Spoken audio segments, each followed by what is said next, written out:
Eh bien, bienvenue chez Sweet Papy Podcast, la conférence aidante.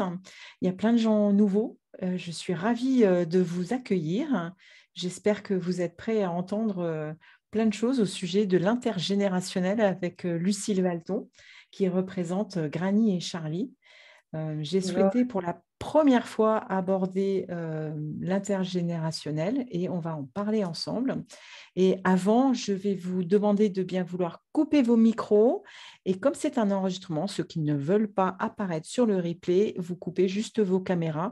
Mais c'est plus sympa quand on voit tout le monde. Voilà, on va essayer d'interagir le plus possible sur cette thématique. Et donc, je vous remercie vraiment d'être là. Donc, pour ceux ou celles qui ne me connaissent pas, je m'appelle Anne Margalin. Je suis 3 fois aidante de mes sweet papis et mamies, donc 91, 92 et 97 ans. Je m'occupe d'eux à distance aujourd'hui et il y a 4 ans, il y a 3 ans, j'ai décidé de travailler sur un podcast pour pouvoir parler aux aidants et aux aidants surtout de nos aînés. Et donc, j'en suis à plus de 70 épisodes pour pouvoir décrire un petit peu tout ce qui se passe autour de l'approche aidance de nos aînés. Voilà, donc j'ai décidé qu'il fallait essayer de trouver des solutions pour maintenir un équilibre de vie avec eux et une relation pleine d'amour.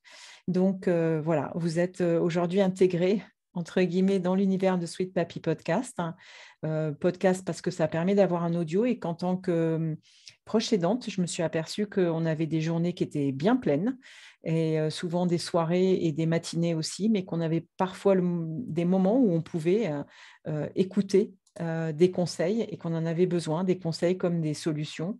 Et voilà, donc voilà le début de Sweet Papy Podcast. Et depuis quelques mois, j'ai commencé 1 fois par mois ou parfois 2 fois par mois des conférences aidantes qui ont pour but de rassembler quelques professionnels, des proches aidants et des gens qui acceptent de rentrer dans ce bel univers de Sweet Papy Podcast. Et donc ce soir, la thématique de l'intergénérationnel, c'est la première conférence que je fais sur ça. Je vais en faire plusieurs parce que ça m'intéresse particulièrement. Je suis sûre que c'est un petit peu l'avenir, mais on va laisser Lucille se présenter en premier et je reprendrai tout de suite après vos questions si vous le voulez bien. Lucille, je te donne la parole.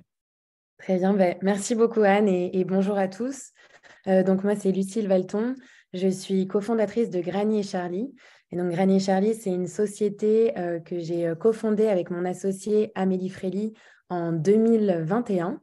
Et donc depuis bientôt 2 ans et demi, presque 3 ans, on est un service qui met en relation des jeunes avec des personnes âgées pour des petits coups de main du quotidien et surtout créer des vraies relations dans la durée. On a été créé à la base pour la grand-mère de mon associée Amélie, qui en fait s'était fait mal, bon, une chute assez classique, et qui du coup avait peur de sortir de chez elle toute seule. Et donc sa famille s'est rendu compte que elle commençait à s'isoler parce qu'elle n'osait plus aller sur le marché, elle pouvait plus faire ses courses, aller voir d'autres personnes aussi dans son voisinage. Et donc, à cause de ça, elle avait une petite baisse même de ses capacités cognitives. Et donc, sa famille a décidé de faire appel à des services de services à la personne standard, comme vous pouvez sûrement connaître. Et donc, le problème, c'est que vu que son niveau d'autonomie était encore assez élevé, elle n'était pas prioritaire dans les besoins pour justement lui trouver une aide à domicile. Et donc, ils ont cherché un peu partout des personnes. Et puis, mon associée, qui est assez débrouillarde, elle a posté une annonce dans les universités pour trouver un jeune étudiant qui pourrait l'accompagner faire le marché avec elle tous les dimanches. Et cet étudiant s'appelait Charles. Et donc, c'est comme ça qu'est né Granny, le surnom de sa grand-mère, et Charlie en hommage à Charles. Et donc maintenant, depuis ce premier duo qu'on a créé, on est présent partout en France, dans les 97 départements de la France métropolitaine. On a une communauté de 13 000 Charlie implantés partout en France. Et donc, c'est principalement des jeunes étudiants qui ont envie de se rendre utile et puis d'avoir un petit complément de revenu où ils sentent qu'ils peuvent apporter quelque chose aussi à des personnes âgées autour d'eux et aussi apprendre de justement cet échange qu'ils peuvent avoir au quotidien. Et d'ailleurs, aujourd'hui, pour faire le petit lien avec cette invitation, je vais remercier Elisabeth Chelchéry, qui est une ancienne et une future cliente, bref, une cliente de chez nous, qui a accepté justement de partager son expérience et donc expliquer un peu ce que ça a pu lui apporter Granny Charlie. Donc, merci beaucoup, Elisabeth. Bon, je veux commencer? Oui, Avec plaisir. plaisir, aucun Voilà. souci. Alors, en fait, moi, mon témoignage se base sur ma belle-mère qui, à sa retraite, est partie en Vendée. Donc, jusque-là, tout va bien. Malheureusement, elle a perdu son conjoint et a commencé, au bout d'une année, à présenter des signes de faiblesse, des troubles un petit peu de comportement et surtout tomber beaucoup. Alors, bon, ça a commencé à nous poser vraiment problème, mon mari et moi. Et mon mari a décidé donc finalement de faire en sorte de revenir sur la région parisienne de façon à ce qu'on puisse s'occuper d'elle. Étant donné qu'elle n'avait pas de problème cognitif important et qu'elle elle tenait quand même à son autonomie, on a pensé à une résidence senior. Voilà, donc une résidence senior qui pouvait quand même lui apporter des services, mais quand même limité vu les moyens financiers qu'elle avait. Donc, on ne pouvait pas aller non plus dans trop loin. Nous habitons le 94, on lui a trouvé donc une résidence dans le 77. Nous avons aussi des petits-neveux qui habitent par là. Mais bon, elle avait déjà l'APA, enfin, elle avait des aides vis-à-vis de l'APA, et puis des petites aides, une infirmière qui venait et tout ça, mais il a fallu remettre en place tout ça. Et malheureusement, ça ne s'est pas fait en un jour. Donc, la résidence senior, effectivement, présente des aides, des options de ce genre, mais était beaucoup trop onéreux pour ma belle-mère.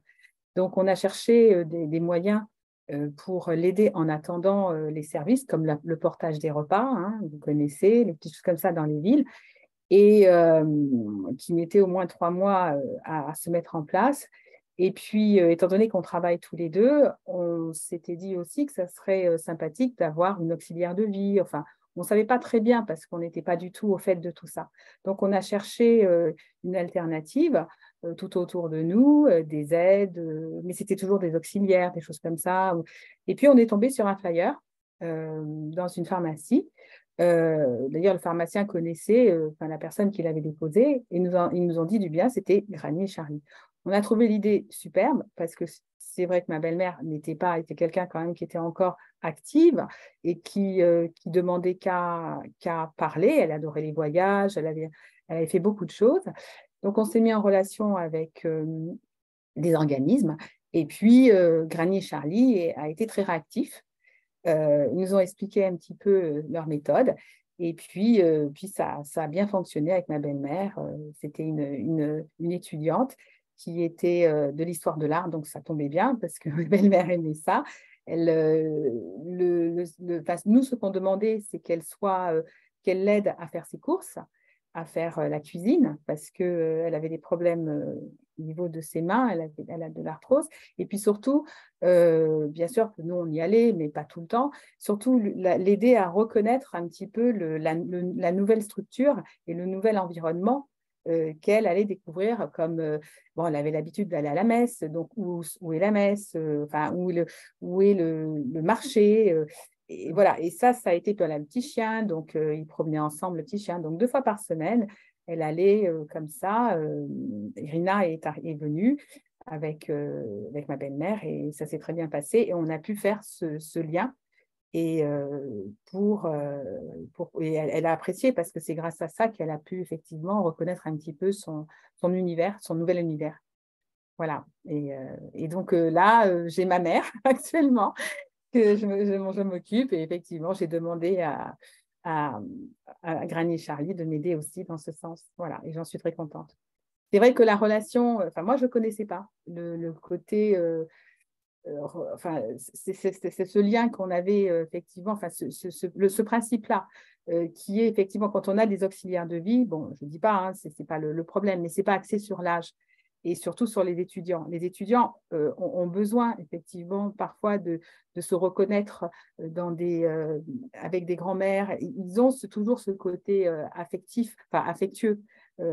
Et ça, moi, je sais qu'on a eu des très bonnes relations avec Irina, qui nous disait qu'elle lui expliquait des petites choses. Ma belle-mère a eu la chance de pouvoir partir aux Antilles. C'était une personne qui était antillaise. Et alors, elles se sont racontées des choses et c'était vraiment sympa. Sympa pour moi et surtout pour ma belle-mère, bien sûr. Merci beaucoup, Elisabeth, pour ce beau témoignage.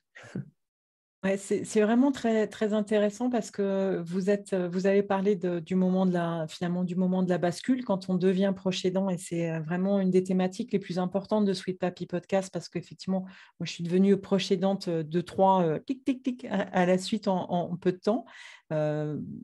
Et ce moment de bascule est vraiment important parce qu'on est complètement isolé, on n'a pas d'informations, il y a trop d'informations, il y en a de partout. Donc, c'est vrai que vous avez eu de la chance de tomber sur ce flyer et d'avoir tous les renseignements assez rapidement pour mettre en place. Et je pense que c'est déjà un grand soulagement pour vous en tant que proche aidant et également pour la famille, parce que c'est quelque chose de tellement, tellement difficile à mettre en place. Pour ma part, j'ai tenté les auxiliaires de vie, mais les auxiliaires de vie 24/24, 7 jours sur 7, c'est impossible. Et je suis à l'heure actuelle à 600 km d'eux, donc c'est pareil, j'étais inquiète d'imaginer qu'il y avait sans arrêt des gens qui tournaient. Par contre, aujourd'hui, je vis, moi, l'intergénérationnel, mais en familial, puisque mon frère est venu habiter avec ma maman, qui est toujours à domicile, avec son fils. Donc, il y a 3 générations dans la maison.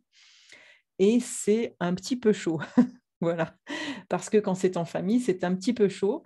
Il y a des moments où il faut que j'appelle soit l'un, soit l'autre pour calmer un petit peu, parce que forcément, chacun a sa manière de vivre, hein, son rythme, sa façon de manger aussi, parce que Sweet Mamie ne mange pas la même chose que le petit jeune de 20 ans.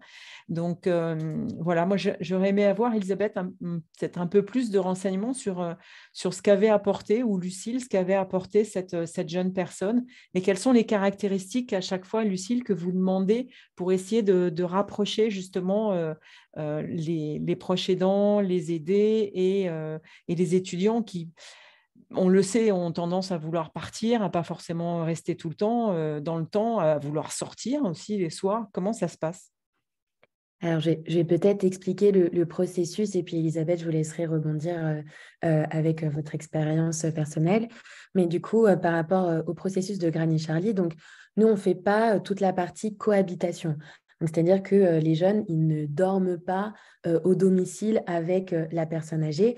On a des partenaires, évidemment, qui font ça, comme Colibri, par exemple. Je ne sais pas si vous connaissez, ils sont passés à la télé récemment. Du coup, ça a fait un peu parler, un peu de bruit. Du coup, nous, ce qui est très important, en fait, c'est d'identifier déjà les motivations des jeunes. Et donc, pour ça, on a un processus qui est assez long au moment de l'inscription, où ils passent par une dizaine d'étapes, où ils doivent expliquer, faire une sorte de mini-CV, où ils expliquent qu'est-ce qu'ils ont fait, leur centre d'intérêt, leurs traits de caractère aussi, parce que ça permet de pouvoir faire le matching après. Ils doivent déposer sur la plateforme certains documents juridiques, leur casier judiciaire, nous on fait une vérification de KYC, enfin bref, des éléments pour s'assurer quand même qu'on ne met pas n'importe qui, qu'on n'envoie pas n'importe qui au domicile. Ils font ensuite des petites vidéos pour expliquer quelles sont leurs expériences précédentes avec des personnes âgées, pourquoi est-ce qu'ils ont envie de s'engager auprès de personnes âgées, parce qu'on on veut s'assurer que l'argent n'est pas le motif principal. Parce que, évidemment, c'est un job rémunéré et donc, si ça leur permet de financer leurs études, c'est tant mieux, mais il ne faut pas que ça soit le moteur numéro 1. Et donc ensuite, on a des entretiens en one-to-one avec les étudiants pour s'assurer qu'ils ont bien compris la mission à laquelle ils ont postulé et aussi est-ce que nous identifier si ça va pouvoir matcher avec la personne. Et donc de l'autre côté, lorsqu'on a une demande, en fait, nous, on reçoit les demandes principalement des aidants, comme Elisabeth par exemple, où ça va être un membre de la famille qui va nous appeler, mais pour 30% des cas, ça peut être aussi directement le bénéficiaire lui-même qui appelle en disant « Ah oui, je vous ai vu à la télé, je vous ai vu sur la presse, j'aimerais bien aussi avoir un petit jeune qui m'aide pour utiliser mon ordinateur, etc. » Parce que parfois, ils n'ont pas forcément envie de demander de l'aide à leur famille. Ils ont envie de voilà, se sentir aussi autonomes eux-mêmes. Et donc, on va creuser un peu le besoin, vraiment comprendre quels sont les points les plus problématiques. Et puis, de cela, on va en tirer des conditions, des critères spécifiques qu'on va pouvoir, nous, mettre en place et servir de présélection. Et donc, pour Irina, mais Elisabeth, vous me corrigerez si je me trompe, mais du coup, il y avait justement ce côté amour des Antilles qui était intéressant de faire matcher justement entre les deux personnes. Parce que Irina était antillaise et du coup, la belle-mère d'Elisabeth adorait les Antilles. Donc, ça faisait des sujets de conversation un peu plus faciles au démarrage parce que quand on fait rentrer quelqu'un chez soi qu'on ne connaît pas, ça peut être un peu difficile au début. Il y avait l'art également et puis après des éléments très pratico-pratiques. Mais par exemple, il fallait l'accompagner faire ses courses. Donc, il fallait qu'Irina ait un permis et une voiture. De temps en temps, il me semble qu'il y avait aussi quelques accompagnements pour des rendez-vous médicaux parce que voilà, ça peut être aussi un moyen de pallier aux problématiques de déserts médicaux, sachant que l'Île-de-France est une des plus grandes zones touchées malheureusement par ce problème-là.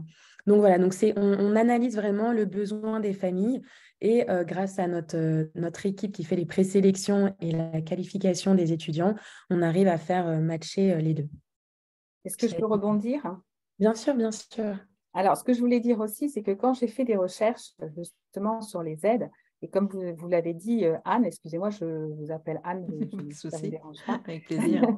Voilà, eh bien, en fait, les auxiliaires de vie ne sont pas forcément, ce sont des personnes qualifiées, soit, mais ce ne sont pas forcément des personnes qui, je le vois pour d'autres horizons, ce ne sont pas forcément des personnes qui ont envie enfin, qui peuvent, du moins, discuter de sujets et de, comment dirais-je, c'est compliqué. Leurs compétences, elles sont dans l'être, mais elles ne sont pas dans le savoir.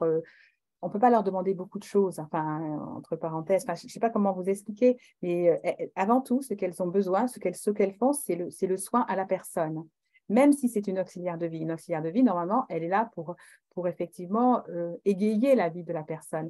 Mais là, et justement, quand on a cherché des auxiliaires de vie, enfin, moi, voilà, je sais bien ce qu'on demande à une auxiliaire. Ben, l'auxiliaire, elle était là pour soigner la personne en quelque sorte, mais pas soigner son esprit. Et ça, il y en a très peu comme ça. Et donc, du coup, le fait que ça soit une étudiante, ben, c'est un étudiant ou une étudiante, ça rebooste parce que les personnes âgées, ce qu'elles aiment, c'est se raconter, c'est montrer leur savoir. Et ça, c'est énorme. Parce que quand elles voient qu'une personne est émerveillée, qui leur rappelle bien souvent leurs petits-enfants, elles ont une joie et elles attendent ce moment. Et c'est ça qui est merveilleux parce que, bon, je ne dis pas que toutes les auxiliaires sont comme ça, mais les auxiliaires, elles sont plus dans le soin, et d'ailleurs, mais alors que normalement, leur travail est aussi dans l'accompagnement de tous les jours, mais dans l'accompagnement aussi, je dirais, dans le jeu, dans les choses comme ça. Mais finalement, ça ne l'est pas. Et c'est vrai que le fait que ça soit une étudiante, ben forcément, elle va parler de leurs études. Hein, voilà, elles vont poser des questions. Enfin, en tout cas, en ce qui concerne ma belle-mère, voilà, il y avait des interactions mais qui n'étaient pas liées à une femme qui était là pour le ménage ou pour le soin. Et ça rebooste, je dirais que ça rebooste le moral. Voilà. Parce que les personnes, enfin en tout cas ma belle-mère, elle était en dépression. Hein, on peut pas, voilà, elle était quand même triste. Elle voyait moins de monde. Voyez, et le fait d'avoir comme ça un rendez-vous, ne serait-ce que pour aider à faire la cuisine, bon, elle lui montre, elle connaît la cuisine, elle a été très bonne. Ah bah tiens, je vais te montrer, je ne sais pas le faire, j'arrive pas à le faire, mais je vais te le montrer. Et ça, c'est des interactions qui sont formidables. Mais on a un peu tout et je suis contente parce que Sandra est là. Merci beaucoup, Sandra, d'être là parce qu'elle représente les auxiliaires de vie. Donc, on s'est rencontrés à une grosse conférence et elle a tenu un rôle important et elle sait bien ce que c'est qu'une auxiliaire de vie.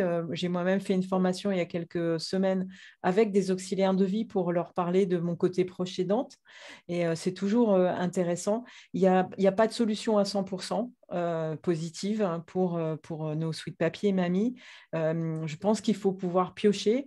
Moi, la difficulté que j'ai eue d'un côté, ben, je ne l'ai pas eue de l'autre. Hein. Parfois, d'autres personnes me disent qu'avec les auxiliaires de vie, il y a des contacts. Hein. Ça dépend des sociétés, ça dépend des contrats qui sont passés, ça dépend des heures, ça dépend du prix, ça dépend de plein de choses.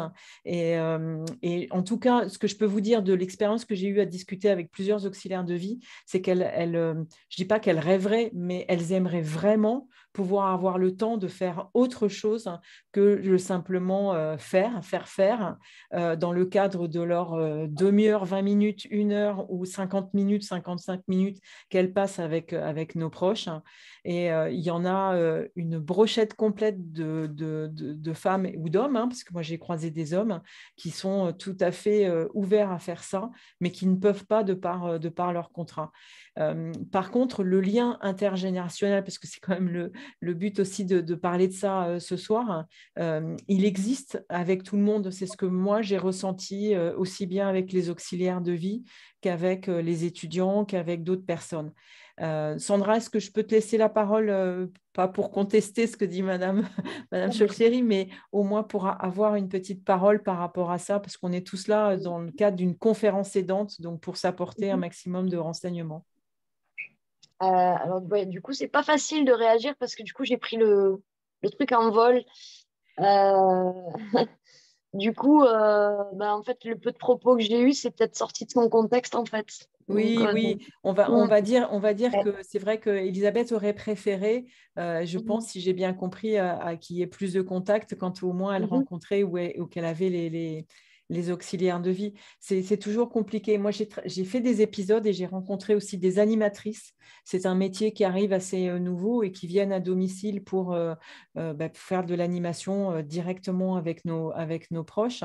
Et elles font des trucs qui sont vraiment extraordinaires. Elles font des jeux, elles les emmènent aussi se balader, elles font des tas de choses, mais elles viennent 1 heure. Voilà. Ce n'est pas le cas en région parisienne. On n'arrive pas à trouver une auxiliaire de vie pour 1 heure ou 2. C'est ça le problème. Voilà. Et c'est normal, parce qu'elles ont besoin de vivre hein, et elles ne vont pas aller d'un endroit à un autre. Moi, je le comprends complètement. C'est pour ça qu'il y a une difficulté. Je ne dis pas forcément qu'elles ne peuvent pas, mais comme vous dites, elles n'ont pas le temps. Et puis parfois, ce sont quand même des personnes éloignées, qui sont souvent chez nous, qui n'ont pas toujours toutes je ne sais pas comment dire, mais elles ne sont pas payées pour ça. Elles ne sont pas non plus ciblées, comme Lucille l'expliquait, je pense, ciblées en fonction de la personne aidée. Donc, je vais laisser la parole aussi à Lucie. Merci Sandra, on reviendra peut-être un petit peu après aussi. Mais moi, je voudrais te poser une question, Lucille, c'est... si j'ai bien compris, parce que je n'avais pas compris complètement ça au départ, c'est pour une sorte de mission, des missions de temps en temps qu'il peut y avoir. Ce n'est pas automatiquement de passer la journée complète avec le proche. Tout à fait. En fait, ça va pas être. Alors, ça dépend des personnes. Nous, on s'adapte aux besoins, mais l'idée, c'est vraiment de créer des relations dans le temps. Et donc, tout à fait, ça peut être. Il y en a où c'est 2 fois 2 heures, comme Elisabeth. Certaines personnes, ils passent 1 heure, mais tous les jours pour partager le repas ensemble et être sûr que justement, ils mangent, que la personne accompagnée mange bien. Il y a des personnes où ça va être beaucoup plus des temps un peu plus longs. On a même des vacances intergénérationnelles où du coup, voilà, c'est des jeunes qui partent pendant 1 mois dans la maison de campagne ou avec des couples de seniors. Et donc, ça, en échange de quelques services, du coup, dans le quotidien, les seniors leur présentent aussi la maison et offrent le logement. Donc, on a différentes offres qui dépendent des besoins qui sont là. pour rebondir aussi sur ce que disait Elisabeth et ce que, en tout cas, on retrouve nous et ce pourquoi on s'est aussi créé, c'est qu'actuellement, en France, il y a une pénurie, malheureusement, d'auxiliaires de vie. Et donc, du coup, bah, ça crée des manques. Et l'autre point, c'est que il y a une forme d'agisme qui fait que les personnes n'ont pas envie de se voir vieillir. Et donc, on a de temps en temps même, en fait, c'est un mix des deux. C'est-à-dire qu'il y a des personnes qui, du coup, ne voulant pas se voir vieillir, n'ont pas envie de faire appel tout de suite à des professionnels. Et le fait que ça soit des étudiants et que, du coup, il y ait une relation qui soit plus dans le donnant-donnant, partage d'expériences, basée sur des points communs, eh ben, c'est plus simple de temps en temps de faire accepter cette relation. Je vous donne un exemple très concret. On a un monsieur qui est absolument brillant, qui malheureusement a une maladie cognitive qui fait qu'il perd ses capacités cognitives. Et donc, ce médecin lui a dit de faire des exercices. Seulement, bah, voilà, à cet âge-là, faire des exercices cognitifs, alors que ça a été quelqu'un qui était reconnu dans le monde entier pour ses travaux, bref, dans son secteur, il avait un peu de mal à le faire. Et donc, bah, il s'avère que c'était aussi une amie de la famille, et donc on a pu échanger avec sa fille. Et je lui ai dit, mais pourquoi pas échanger avec moi, je peux te trouver une étudiante qui va l'aider à faire ça.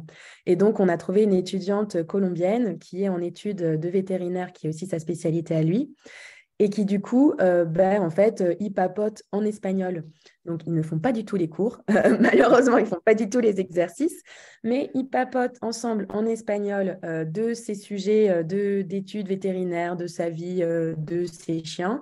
Et en fait, grâce à ça, en fait, il fait travailler aussi son intellect parce qu'il pratique une autre langue.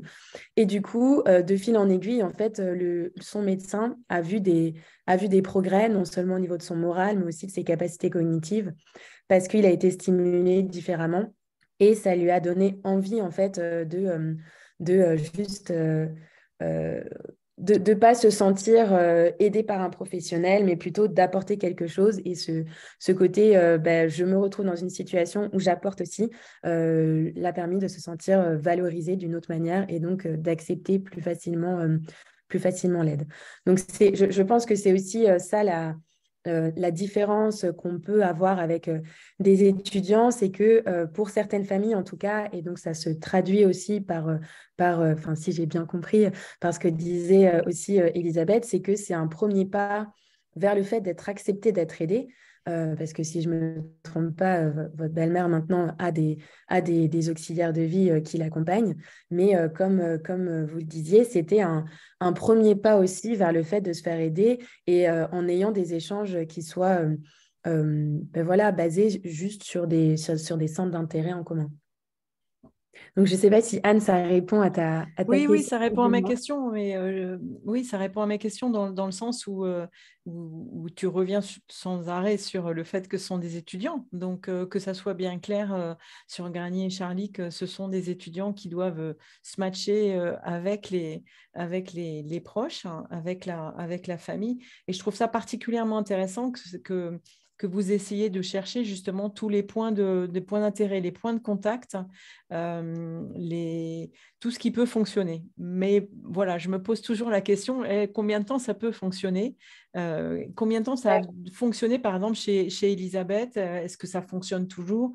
Comment ça se passe quand l'étudiant, il a fini son année, il est venu que pour 6 mois? Ou voilà, c'est un étudiant, ça ne reste pas 3 ans chez nos proches, quoi. Je peux répondre. Bien sûr.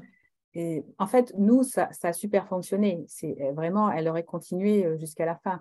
Nous, ça a été parce qu'on voulait, comme l'a dit Lucille, c'était en attendant, parce qu'on avait des structures, on tenait à avoir des structures après. Mais sinon, ça aurait pu durer une année. Ça, c'est sûr. Parce qu'on le savait. On le savait. Pourquoi? Parce que, bon, la sélection a été faite aussi via un Zoom. Hein, avec mon mari, on l'a interrogé, tout ça. Et Et on lui a demandé combien de temps elle souhaitait rester avec ma belle-mère. Il est certain que si bon, il n'y avait pas eu d'autres aides différents, bien sûr, au début, c'est parce qu'on n'était pas parti pour ça, on était parti pour autre chose. Et c'est vrai que ça nous a vraiment aidés. Alors nous, c'est vraiment une aide ponctuelle. Voilà, mais qui était intéressante, comme je vous dis, parce qu'une auxiliaire, elle ne va pas pouvoir faire ça, elle va pas pouvoir, enfin, en tout cas en France, là, aujourd'hui, c'est pas possible. Elles peuvent pas se permettre de faire des petites heures par-ci, des petites heures par-là. Pour eux, c'est trop dur. Et c'est vrai que le fait d'avoir cette disponibilité, et elle l'a pas du tout, enfin, c'était un entendement de toute façon entre elle et nous. Et j'avoue que ça a été quand même dur ma belle-mère et nous, hein, même nous, hein, on était habitués à elle, elle faisait des points, elle nous envoyait des photos, enfin, c'était mignon comme tout. Oui, ça ça rassure énormément aussi. rassurait. Et puis, comme je vous dis, c'est vrai que le fait enfin, comme on dit, que ce soit une étudiante, ça l'a ramenée aussi à ses petits-enfants. Voilà, elle pouvait raconter plein de choses, quoi. Choses qu'elle n'a pas aujourd'hui, c'est vrai, mais bon, c'est comme ça. Peut-être On même peut pas tout avoir, des choses qu'elle ne vous aurait pas racontées, ça se trouve, jamais. Ah, ça c'est sûr, ça c'est sûr. Elles ont bien dû rigoler, ça c'est sûr. Ouais, Hein. c'est le but. Mais ça a été une belle expérience en tous les cas. Et je vous dis, on va la renouveler ça c'est sûr. Non, ce qui est intéressant dans ce que vous dites entre Lucille et vous, Elisabeth, c'est de dire qu'effectivement, c'est un pont qui va presque de personne à personne, d'humain à humain, parce que pareil pour les auxiliaires de vie, elles font leur travail d'une manière exceptionnelle. Hein, et finalement, c'est un relais entre chacun pour entourer nos proches. Moi, je le prends comme ça. Donc, c'est vraiment indispensable. Je pense que c'est indispensable et je n'avais pas forcément compris effectivement ce que tu disais, Lucille, au niveau de la transmission qu'il pouvait y avoir entre chacun. Voilà, donc c'est très intéressant. Est-ce que... En moyenne, juste pour répondre à ta question, sur le temps des étudiants, on a des étudiants qui sont avec nous depuis 2 ans, donc depuis notre lancement. En fait, ça dépend, on leur demande de s'engager si la mission de base est, on va dire, à temps indéterminé sur 9 mois. Et généralement, on a entre 9 mois et 1 an quand ce sont des missions longues où la famille ne prévoit pas de date de fin. Après, on a des personnes, voilà, on existe depuis 2 ans et demi, 3 ans. Donc, on ne peut pas dire non plus qu'ils s'engagent au-delà de 3 ans parce qu'on n'a pas ce recul-là. Mais on a déjà des étudiants qui sont depuis 2 ans avec leur granny actuellement. Donc, c'est tout à fait possible. Et pour la petite anecdote, on a même une personne qui était en études de droit et qui maintenant elle est diplômée et elle travaille encore le week-end avec sa granny parce que elles ont créé un lien qu'elles n'ont pas envie d'arrêter et donc du coup elles se voient encore le week-end. Et ce qui aurait été bien, c'est d'avoir un étudiant qui devienne auxiliaire de vie aussi. Et donc ça, c'est notre rêve. On a pour information parce que voilà, l'idée, c'est aussi de pouvoir redorer l'image du service à la personne et montrer... Pardon? On en a besoin en plus de redorer notre image, donc c'est très bien. Ouais, tout à fait. Et en plus, quand une fois que les étudiants, en fait, voilà, ils échangent avec les grannies, ils nous demandent des formations, ils essayent de mieux comprendre parce que nous, on leur fait une première sensibilisation qui a été faite par une psychologue gériatrique pour justement expliquer qu'est-ce que c'est que le vieillissement dans les grandes lignes. Mais du coup, on a un partenariat avec une entreprise qui s'appelle Tocata et qui est spécialisée justement dans les formations pour l'aide à la personne. Et on a des programmes qui sont financés par l'État en plus, donc les étudiants ne payent rien. Nous, on a juste à faire le dossier et à transmettre à l'État. Et du coup, ils ont une formation dans le temps, ça s'appelle Hyperia, et donc ça leur permet de justement avoir une formation complémentaire. Et donc, c'est quelque chose qu'on aimerait bien faire perdurer et même enrichir avec notre partenaire pour pouvoir créer des vocations. Oui. Alors, Ouais. moi, je voulais te demander aussi, enfin, si après on passera peut-être aux questions des participants. Mhm. Si par exemple, bon, je connais pas, je connais un peu tout le monde, mais pas forcément. Mais par exemple, Virginie, ta fille, on va dire, tu as une fille qui a 20 ans et elle souhaite devenir Charlie. Charlie. Mhm. Comment ça se passe chez toi, Alors, Lucille? c'est assez simple. Elle va s'inscrire sur grannycharlie.fr en tant que Charlie. Et donc là, elle va, donc c'est digital, les premières étapes sont digitales. Donc en fait, elle va pouvoir s'inscrire, renseigner du coup c'est son CV numérique, entre guillemets, planifier un entretien, faire sa petite vidéo de présentation, planifier un entretien avec les équipes.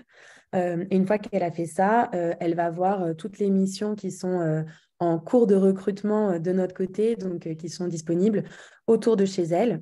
Et ensuite, bah, elle va faire l'entretien collectif pour expliquer un peu comment ça fonctionne. Et puis ensuite, si son profil correspond aux critères auxquels elle a postulé, et ben, du coup, elle va prendre contact avec l'équipe, enfin, l'équipe va prendre contact avec elle pour pouvoir bah, lui faire un petit entretien personnalisé. Alors, Et on va... ensuite, Pardon. comment ça se passe à la fin? Bah, du coup, une fois qu'elle est sélectionnée, la famille va recevoir du coup son CV avec ses coordonnées. Et donc, ils échangent de manière informelle. Donc là, Elisabeth a expliqué qu'elle avait organisé un Zoom. Il y en a, ils appellent. Il y en a, ils prennent un café directement au domicile avec l'aidant et la personne accompagnée pour juste se rencontrer. Et puis, si ça se passe bien, et ben, à partir de ce moment-là, la relation peut commencer. Alors, OK, dans un sens, on va parler dans l'autre, dans l'autre sens.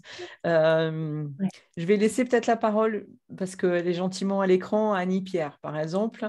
Vous avez envie de rencontrer une Charlie. Ok. Du coup, ouais. Pardon. Oui, oui, bonjour. Oui, justement, je me posais une question. Là, mon papa maintenant est en EHPAD, ma maman s'est occupée d'elle et tout. À un moment, maintenant, elle est décédée. Et là, j'ai ma belle-mère. Typiquement, en fait, c'est ça, ça m'a vraiment intéressé ce que vous disiez. Il y aurait des choses à mettre en place. Donc, c'est une ancienne aide-soignante, donc elle a quand même prévu beaucoup de choses pour rester chez elle. Elle a 85 ans. Et donc, en fait, là, je lui proposais, elle fait son ménage tous les jours, enfin, etc. Enfin, elle fait plein de choses. Mais en fait, elle m'a bien fait comprendre que pour elle, ça l'a rassurée d'être capable encore de faire des choses. Et quand je lui ai proposé, par exemple, de dire, ah tiens, par exemple, vous pourriez y avoir, parce que je vois qu'au niveau des repas, parce que c'est un peu ma partie, je vois qu'elle fait maintenant que quelques plats. Elle les fait très bien. Et on voit que petit à petit, en termes d'organisation, il y a des choses j'ai eu l'exemple de mes parents, donc je vois bien où est-ce qu'on va. Et en fait, typiquement, non, elle n'a pas envie, en fait. Elle a dit, tant que je peux faire les choses, je peux faire les choses. Et là, le côté, elle qui a, par exemple, un très, très bon feeling avec mon fils, bon, qui travaille, qui est sur Paris, c'est pas possible, il ne peut pas venir, etc. Mais quand il vient, c'est vraiment c'est la plus belle merveille du monde. Donc, donc, en fait, cette espèce, on peut faire passer des choses par notre fils, par exemple, alors que nous, on n'arriverions pas à le faire passer. Donc, en fait, typiquement, je trouve que ça, c'est une super idée de se dire, même de passer par le biais des Charlie, même s'il reste que peu de temps, se dire qu'après, bon, bah, elle a accepté que quelqu'un d'extérieur vienne chez elle, déjà. Parce que ça, c'est vraiment une grosse problématique, hein. C'est vrai, ça a toujours été, moi, quand j'étais nutritionniste dans les hôpitaux de jour, par exemple, on faisait des visites à domicile avec les ergothérapeutes. Et ben là, c'était notre crève-cœur d'aller ouvrir les placards parce qu'on était obligé de voir un peu s'il y avait encore quelque chose à manger, s'il y avait des choses périmées. Ben ça, c'est très difficile même pour le rééducateur ou même pour les auxiliaires de vie, je suppose. Et voilà, donc parce qu'il faut instaurer une confiance. Donc moi, je trouve ça super, cette idée. Voilà. La seule chose que je me disais, par contre, vous voyez, là, vous parlez de la région parisienne. Moi, typiquement, je suis en région parisienne. Ma belle-mère, elle est à 430 km.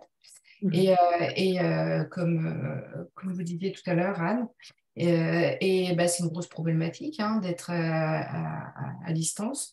Et quand vous disiez, on est sur 13 000, attendez, je ne sais plus ce que je disais. Non. On a 13 000 personnes dans notre communauté et on est dans tous les départements de la France métropolitaine. D'accord, mais je ne veux pas casser le moral, hein, mais Non, il n'y a pas de problème. quand vous disiez des étudiants, moi, typiquement, ma belle-mère, on est originaire d'une région très rurale. Il y a 6 000 habitants et la plus grosse ville est à 50 km, qui est Poitiers. Donc là, tous les étudiants, alors c'est une grosse ville étudiante, par exemple, Poitiers. Poitiers, oui, tout à fait. Ouais.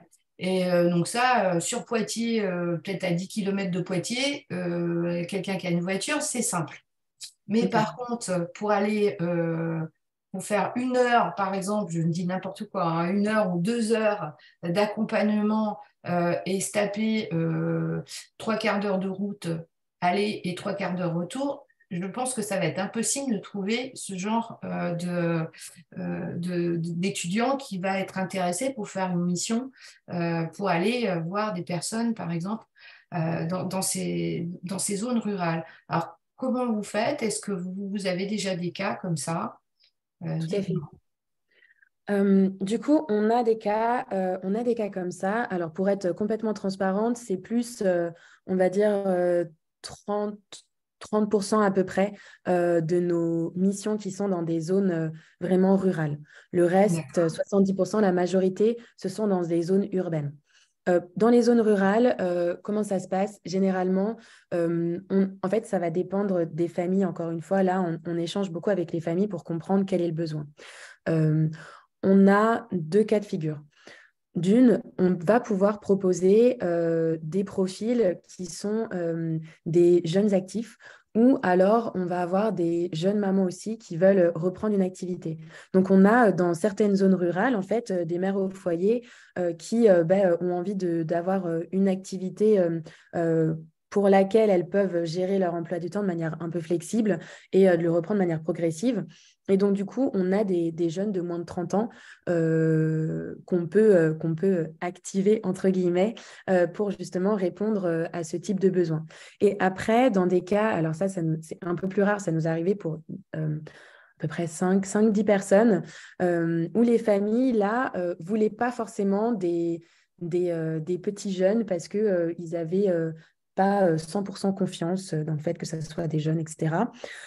Et donc, du coup, dans ces cas-là, on va plus trouver des jeunes retraités qui, pareil, ont envie. Alors là, on n'est plus dans l'intergénérationnel jeune. Ça reste de l'intergénérationnel parce qu'entre 80 et 60 ans, il y a clairement une génération. Mais du coup... parce qu'on a des retraités qui s'inscrivent chez nous en tant que Charlie en disant je tente ma chance dans le doute parce que moi j'ai aussi envie de pouvoir apporter mon aide, de me sentir utile. Je faisais ça quand j'étais jeune, pourquoi pas maintenant que j'ai du temps. Et donc on a pour certaines familles qui préfèrent avoir des personnes qui ont de la bouteille, comme ils disent, du coup des jeunes retraités qui font appel. Donc voilà, donc dans des zones qui sont très rurales, on va plutôt avoir soit des mères au foyer qui veulent reprendre une activité, des jeunes actifs qui ont envie aussi. On a dans la périphérie de Bourges 2-3 jeunes actifs qui en fait ont déménagé et donc se sont dit c'est un moyen de connaître aussi des gens et de créer des liens parce que je ne connaissais pas du tout la région et donc qui font appel qui travaillent auprès d'une de nos familles un peu, pas loin de Bourges. Et donc voilà. Donc on a des cas comme ça, même si pour être complètement transparente, ce n'est pas la majorité de nos cas, mais selon les besoins, on arrive toujours à trouver. Voilà. D'accord. Oui, c'est bien, c'est une bonne idée de pouvoir élargir à ce moment-là à d'autres profils. Ça, c'est bien. Le côté jeune retraité, je trouve que c'est une bonne idée, ça. Mais en fait, au début, c'était pas notre cœur, on va dire, parce qu'on a axé toute notre communication et Oui, bien surtout, sûr. on a fait pas mal de communication auprès des étudiants. parce que c'était aussi au moment du Covid et du confinement, un des grands besoins. Les jeunes étaient isolés, étaient confinés, ne connaissaient pas forcément beaucoup leur entourage, avaient besoin de jobs étudiants aussi qui faisaient sens et qui leur permettaient de trouver des relations humaines. Et donc, il y avait un vrai besoin auquel on répondait en proposant ces missions de Granier Charlie. Et en fait, en se faisant connaître, il y a eu pas mal de retraités qui ont décidé de s'inscrire sur notre plateforme. Et donc, quand on a eu des familles qui nous ont appelés en disant « Ah, mais moi, j'aime beaucoup ce concept, etc. Mais est-ce que vous n'auriez pas des personnes qui ont un peu plus de bouteilles ?» On s'est dit « Ah, bah, on les contacte, on leur dit à chaque fois qu'ils ne peuvent pas faire de mission, mais en fait, pourquoi pas ?» Du coup, on a ouvert, on a dit « Écoutez, ce n'est pas notre cœur, mais vu qu'on a plusieurs personnes dans notre communauté, on peut toujours tenter, on vous tient au courant très rapidement. » Et donc, ça s'est fait comme ça. Mais c'est vrai qu'il y a beaucoup de demandes, en tout cas, de jeunes retraités qui nous disent j'aime beaucoup le concept, moi aussi, j'ai envie de partager ce type de moment. Ce qui est important dans ce que tu amènes à travers ça, ce sont les liens, d'arriver à regrouper les liens, ce qui n'existe pas forcément dans certaines sociétés qui vont, excusez-moi du terme, mais larguer quelqu'un pour s'occuper de notre proche, hein, qui n'aura effectivement aucune fibre et aucun intérêt à aller vers notre proche. Hein. Et c'est vraiment, ça doit être un gros travail quand même, hein, d'arriver à se matcher entre plusieurs comme ça, mais que ça soit des retraités, des jeunes retraités, même ou des étudiants. Franchement, c'est vrai que c'est une belle idée. Merci beaucoup, Annie-Pierre. Merci à vous. Est-ce que quelqu'un d'autre d'échanger du coup? Non, c'est parfait. Merci beaucoup, Elisabeth. Est-ce que quelqu'un d'autre voudrait échanger sur ça? Raja, je ne sais pas si tu nous entends. Non? Bon, parce que c'est aussi une association et l'intergénérationnel est important chez elle aussi. Oui, bonjour. Excusez-moi, bonsoir. Bonsoir, Raja. Ça va, Anne? Oui, ça va, merci. Bonsoir. Excuse-moi, tu m'as posé une question? Oui, la question, c'était est-ce que tu voulais parler un tout petit peu, toi, du lien intergénérationnel que tu as pu voir de ton côté? Oui, en effet, là, c'est vrai que pour l'association SAEF, donc Soutien et Écoute des familles, on a axé les actions de l'année dernière plutôt sur les enfants porteurs de handicap. Et c'est vraiment cette année, donc 2023, qu'on réfléchit avec d'autres partenaires locaux sur des projets à destination des personnes âgés et leurs aidants. Mais là, c'est vrai qu'on est en réflexion et c'est pour ça d'ailleurs, j'apprécie beaucoup les rencontres que tu organises avec les différentes participants, intervenants. Merci, c'est gentil comme tout, Raja. On fera ça ensemble bientôt là, pour soutenir un peu tout ça. Voilà. Est-ce que vous avez d'autres questions? Il y a des personnes qui... Gipsy, on se connaît depuis quelques temps. Alors, pour information, Pardon, Annie-Pierre. Juste, j'ai une question là qui me vient à l'esprit quand vous parliez du lien. Est-ce qu'il y a un lien aussi entre les Charlie et les auxiliaires de vie, par exemple, qui interviennent à domicile? S'il y a des auxiliaires de vie qui sont mis en place. Hein. Je sais que ce n'est peut-être pas forcément tout de suite, mais par exemple, au cours du temps, est-ce qu'il y a un petit carnet de liaison? Est-ce qu'il y a pour pouvoir transmettre des informations? Parce que les familles, elles adorent savoir ce qui s'est passé dans la journée. Donc voilà. Alors du coup, ça dépend vraiment ça dépend des contextes et des familles. Et même, vu que justement la perte d'autonomie arrive avec le temps, on a régulièrement des personnes qui ont en plus des auxiliaires de vie ou de temps en temps des soins infirmiers. Nous, on a un carnet de liaison interne où justement, comme pouvait le dire Elisabeth, les étudiants peuvent écrire comment s'est passée la session, envoyer des messages qui permettent d'avoir un suivi pour la famille. Maintenant, on a même ajouté une fonctionnalité depuis l'espace où ils peuvent mettre des photos s'ils veulent pour que la famille puisse voir des photos. Ce carnet de liaison-là, après, il n'est pas mis à disposition des personnes qui n'ont pas accès au compte parce que pour l'instant, c'est vraiment très personnel. Il faudrait qu'on soit un peu plus gros pour pouvoir l'ouvrir parce que ça demande beaucoup de sujets sur justement les informations, le droit, en fait, quelles sont les informations qu'ils ont envie de partager, etc. Mais après, on a des familles où, justement, les aidants créent ce lien entre les auxiliaires de vie et les Charlie. Et donc, ça leur permet d'échanger régulièrement. J'ai l'exemple de deux familles, par exemple, où l'aidant, il a créé un groupe WhatsApp avec l'auxiliaire de vie et les Charlie. Et comme ça, parce que les Charlie partagent des repas avec eux, et comme ça, quand les Charlie ils sentent qu'il y a des problématiques, en fait, ils peuvent le mettre dans ce groupe WhatsApp. Et du coup, l'aidant dit, est-ce que vous pensez à l'auxiliaire de vie, est-ce que vous pensez que du coup, ça signifie telle ou telle chose, par exemple, quand 4 jours d'affilée, madame... je ne vais pas donner son nom, mais bref, cette dame-là a des problèmes pour manger et a de moins en moins faim. Est-ce que ça, c'est un sujet qui ne pourrait pas être vu? Et donc, ça permet en fait de croiser les informations aussi avec l'auxiliaire de vie, où en fait, il y a des petits moments d'échange, mais nous, on ne l'impose pas. Pourquoi? Parce qu'on n'a pas encore la plateforme technologique qui permet d'assurer que tout le monde valide les droits, mais parce que c'est des sujets, c'est des données très sensibles et donc nous, on est très rigoureux avec ces informations. Mais il y a plusieurs familles comme ça où justement les Charlie sont intégrés dans les différents intervenants et dans les discussions parce que c'est des lanceurs d'alerte aussi, en fait. Eux, ils sont là tous les jours et donc, ça dépend lesquels, mais ils peuvent être là tous les jours et donc détecter au travers de discussions, d'échanges ou même dans la maison. Il y en a une qui, à chaque fois, détecte quand il y a des problèmes d'ampoule, des problèmes de ça, elle n'arrive plus à accéder à tel placard, faudra faire attention parce que du coup, elle me demande tout le temps maintenant d'attraper les assiettes qui sont là alors qu'avant, elle ne le faisait pas. C'est des petits trucs comme ça, mais du coup, qui font que on comprend qu'en fait, il y a une perte progressive à un endroit ou alors que ça peut être un signal potentiellement d'une maladie ou autre. Et donc, ça permet à l'aidant de prendre les mesures. Merci. En fait, c'est une vigilance qu'on a, nous, en tant que famille, quand on est présent avec eux, finalement, de s'apercevoir au fur et à mesure de leur perte d'autonomie, de tous les petits réflexes qu'ils n'ont plus, tous les dangers. Et parfois, on a du mal à leur faire accepter. Est-ce que, venant d'une personne extérieure et d'un Charlie, peut-être que ça, effectivement, ça passerait mieux, parce qu'effectivement, on en a parlé avec Elisabeth, mais il y a des fois où... on a beau leur dire qu'il faudrait enlever le tapis qui est juste là, ils ne veulent pas en entendre parler. Et puis, quand ça vient de quelqu'un d'autre qui explique différemment, peut-être que nous, ça passe mieux. Jusqu'au jour où ils n'ont pas accepté d'enlever le tapis. Et comme moi, Sweet Papy, il a pris les pieds dans le tapis. Et c'était le début de la bascule des accidents, des hospitalisations. Et c'est parti vers l'EHPAD jusque-là. Voilà.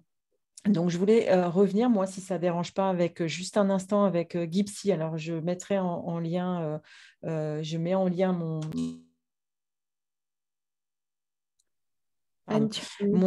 lien d'épisode de podcast que je mettrai après. J'ai fait la semaine dernière un épisode avec Gypsy qui habite donc en Suisse.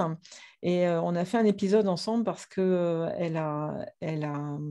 ouais, je te laisse parler, Gypsy, rapidement, si ça ne te dérange pas de dire ce que vous avez mis en place en lien intergénérationnel qui est très joli, je trouve. Volontiers. Donc là, donc moi, je ne suis plus du tout dans tout ça, mais j'ai mis en route en fait un foyer d'accueil de jour pour personnes âgées, donc qui sont à domicile. Et puis chez nous, il y en a plusieurs à différents endroits. Et en fait, donc c'est des aides, des accompagnants qui sont formés au niveau social. Et puis ils vont le matin les chercher chez eux, à leur domicile. Ils font le repas ensemble, ils passent la journée, ils font des jeux, des sorties, beaucoup de choses. Et puis, mais il faut quand même avoir une certaine autonomie en fait pour aller chez eux. Et puis, à la fin de la journée, ils les ramènent, ils rentrent. Et l'endroit, donc c'est dans mon village et il est situé en fait au-dessus de l'école enfantine. Et il y a des journées, des après-midi qu'ils organisent où justement les enfants de l'école enfantine vont voir les plus âgés et puis partagent des jeux, ils leur lisent des livres, ils font des choses ensemble. Et puis voilà, ça met beaucoup d'ambiance. Ils sont toujours très contents, mais ils sont aussi très contents de voir repartir les enfants parce qu'ils sont tous très fatigués. Et voilà. Super, ben, c'est exactement le lien que je voulais faire. Merci Gipsy, j'ai mis le lien de mon épisode. C'était justement de ça. C'était la différence entre le rythme d'un étudiant et le rythme d'une personne âgée. Parce que moi, pour mes exemples, j'en ai quand même 3, et dont une qui est encore à domicile, qui a 92 ans dans quelques semaines. Et je sais qu'elle ne supporterait pas d'avoir un étudiant toute la journée à côté d'elle, parce que déjà, elle passe plus de la moitié de la journée à dormir.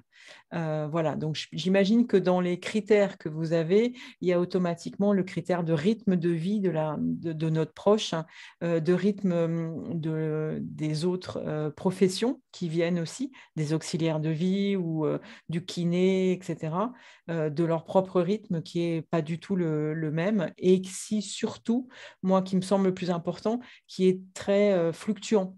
Et selon l'état dans lequel ils sont et avec l'âge, hein, parce qu'il peut arriver aussi que, par exemple, Lucille, tu aies un Charlie qui vienne, mais qui est le couple au moment où ils viennent pour aider le couple, et que monsieur ou madame décède, et qu'il faut gérer derrière la pathologie, entre guillemets, de fin de vie, ou voilà, de l'ambiance générale au moment du lien intergénérationnel. Et j'imagine aussi que j'espère que vous avez un peu une formation justement pour les aider par rapport à ça, pour les Charlie, comme pour les Granny d'ailleurs. Tout à fait. En fait, alors, il y avait plusieurs points dans ta question. Pour répondre au niveau du rythme, en fait, c'est là où c'est l'appréciation justement des équipes relations clients qui essayent de bien comprendre quel est le sujet, le besoin. Et puis, les échanges avec les aidants, par exemple, si de manière générale, on essaye de faire en sorte que l'étudiant ait des plages de flexibilité horaire assez grandes, parce qu'on sait que ça peut un peu varier, mais on essaye quand même de mettre un cadre pour pas que le pauvre, on lui dise à la dernière minute, c'est fini. Mais on a souvent des sessions qui vont à la base devaient être 2 heures, et finalement ça s'est écourté à 1 heure parce que la personne, la granny, était fatiguée, et donc du coup l'étudiant a préféré lui dire voilà, il n'y a pas de souci, je vais rentrer, je vous laisse vous reposer tranquillement. Ou alors à l'inverse, quelqu'un qui était en grande forme, et du coup ils sont restés 4 heures au lieu de 1 heure. Donc là-dessus, les étudiants, ils s'adaptent, et ça dépend, en fait, on essaye de voir justement en fonction des besoins, si c'est des besoins très précis en termes de timing. Dans ces cas-là, on prend des étudiants qui sont aussi, eux, ont un emploi du temps plus cadré. Et quand c'est des besoins plus flexibles, et ben voilà, on fait en sorte que les deux soient flexibles sur la temporalité. Ensuite, il y a des personnes, selon leur niveau aussi de tonus, d'autonomie, ils ont besoin de petits jeunes qui peps, parce que sinon ils disent « Oh, celui-là, il est trop mou ». Donc, ils nous disent aussi en fonction de ce qu'ils ont envie. Et puis, il y en a d'autres, justement, je pensais à Louise et Nicole, parce que c'est un duo, du coup, qui est chez nous depuis 2 ans. Et donc, Louise, ce qu'elle aime bien quand elle va chez Nicole, justement, c'est que par rapport à son quotidien, entre les études et puis ses copains, etc., qui sont beaucoup plus speed, c'est que c'est des moments aussi de pause. Parce que Nicole, elle est beaucoup plus calme.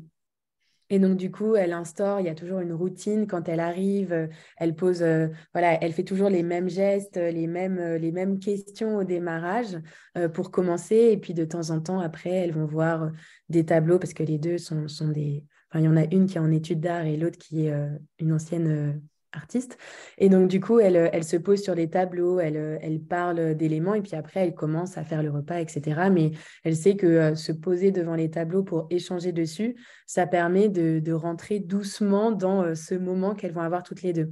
Et en fait, ce que Louise explique, c'est que de son côté, ça lui fait du bien, parce qu'elle dit que ça lui a appris aussi à avoir des moments de pause au quotidien où elle peut ralentir, parce qu'avec Nicole, elle ralentit. Donc, dans les deux côtés, exactement, c'est un moment qui fait du bien. Et j'ai oublié ta dernière question, je suis désolée. La question, est-ce qu'ils sont formés à la fin de vie, ou à des moments un peu plus charnières, un peu plus compliqués, du fait que ils ont été à s'occuper, par exemple, d'un granny, ou d'un autre Granny, et puis sa femme ou son mari a disparu. Voilà, c'était la question, parce qu'il y a Laurence qui est là et qui est spécialiste de fin de vie et de la gestion justement du deuil.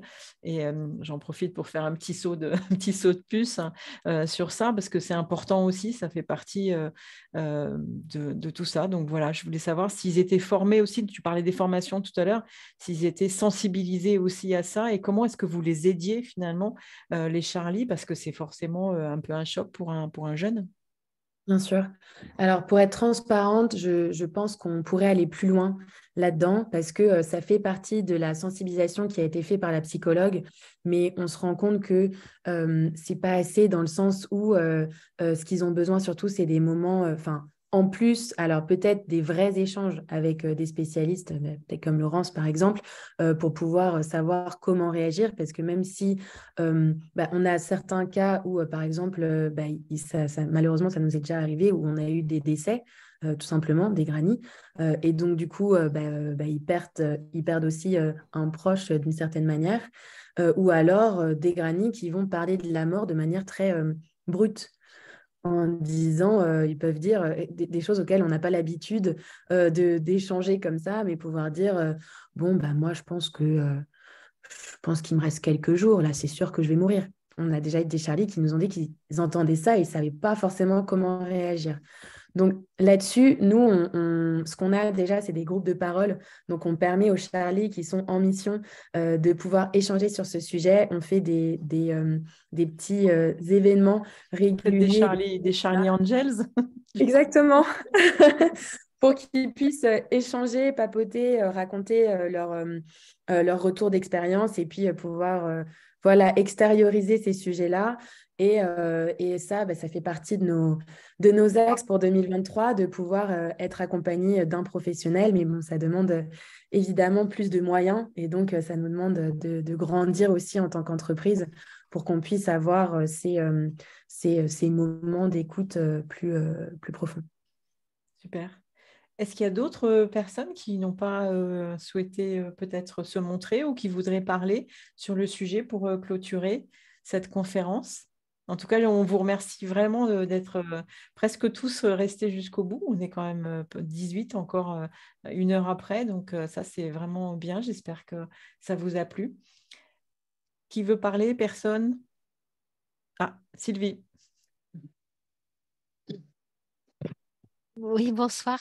Moi, je me posais la question, quand il y a un lien affectif qui se crée, comment c'est géré au niveau de l'association? Ça peut aussi vouloir dire un transfert affectif, un besoin affectif. Est-ce qu'il y a des limites, une distance à mettre en place entre le senior et le jeune? Et que se passe-t-il en fin de mission? Parce que j'imagine que ça peut être aussi un déchirement l'un comme pour l'autre. Tout à fait. Alors, nous, on rappelle régulièrement, et c'est aussi à ça que nous servent les moments, justement, les événements entre les Charlie qui sont en mission chez nous, parce que quand des liens d'amitié peuvent se créer, ça se crée, on a fait un sondage récemment, il disait que c'était 84%, là, les derniers chiffres, qui disaient avoir créé des vraies relations d'amitié au-delà de la relation professionnelle qui les engageait les uns aux autres. Et du coup, il y a une relation d'amitié qui se crée et selon les personnes, ça peut vouloir signifier plusieurs choses. Donc, il y en a qui, du coup, par exemple, des grannies qui vont appeler en permanence les Charlie, qui vont pas arrêter de les appeler parce que forcément, le lien se crée et du coup, ils se mettent à les appeler plus que ce que les disponibilités parfois des étudiants. Donc là-dessus, on a déjà eu ce cas, donc on les aide aussi à recadrer un petit peu la situation si c'est trop, overwhelming, enfin bref, si c'est trop angoissant. Envahissant, exactement. Merci beaucoup pour eux, pour les Charlie. Et de la même manière pour les grannies, parce qu'on on a eu un granny qui nous a appelé en disant, mais vraiment, Grégoire, il est génial, mais il m'appelle tout le temps et du coup, je me demande si il s'attend à ce que nos appels soient payés parce que moi, je ne veux pas. Et je dis non, mais il n'y a pas de souci si c'est lui qui vous appelle. Enfin bref, ce n'est pas dans le cadre des services Granier Charlie, c'est juste qu'il a envie de papoter avec vous. Et donc, du coup, on rappelle aussi l'étudiant pour lui dire si vous voulez faire plus, il faut juste le mettre à l'aise aussi dans ce cadre-là pour dire que ce n'est pas dans le cadre de la relation professionnelle Granny Charlie. Donc, nous, on les aide aussi à recadrer ces sujets-là parce qu'on a eu l'expérience de plusieurs personnes justement pour lesquelles ça s'est passé. Et aussi, ils se donnent les petits tips entre eux. On a souvent des duos ou des trios de Charlie qui interviennent lorsque les personnes sont très isolées et du coup, elles ont un besoin quotidien. Du coup, les étudiants n'étant pas disponibles tout le temps, on va avoir 1, 2 ou 3 Charlie qui se relaient, entre guillemets, au quotidien. Et du coup, ça permet de se donner aussi des petits tips entre eux. Et au niveau des fins de mission, c'est toujours, tout dépend de la raison de la fin de mission et tout dépend de la longueur, entre guillemets, de la relation.